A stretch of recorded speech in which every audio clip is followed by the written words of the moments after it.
Lots of people are really confused about the homeless situation in Manchester, and I think the first thing people need to understand is the differences between homelessness, rough sleeping and begging.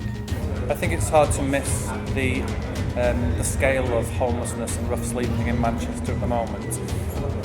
The progress and regeneration that Manchester has gone through has also brought a number of positives, but for a large amount of people it's brought common problems that a big city faces. Change4Good is one of our projects, and it's all about tackling homelessness in Manchester city centre. And what we've come to realise is homeless people need professional support to get them off the streets into more sustainable lives.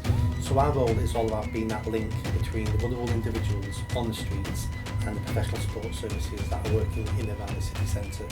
So we try to make those contacts, build up relationships, build up trust, and then get those individuals into those support centres where the real work can happen.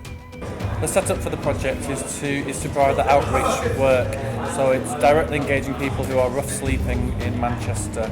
It's going up to people, engaging with them, sitting down with them for maybe 10, 15, 20 minutes of a time, and speaking about what their needs are, their thoughts and feelings behind their situation, and just trying to get our heads around their situation so that we can act as a little bit of a guidance and also pick up on a lot of information that we might not have already thought about beforehand, and get their lived experience of being homeless or rough sleeping in Manchester.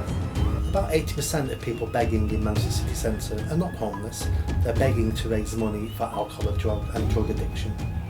I think it's hard to miss the scale of homelessness and rough sleeping in Manchester at the moment.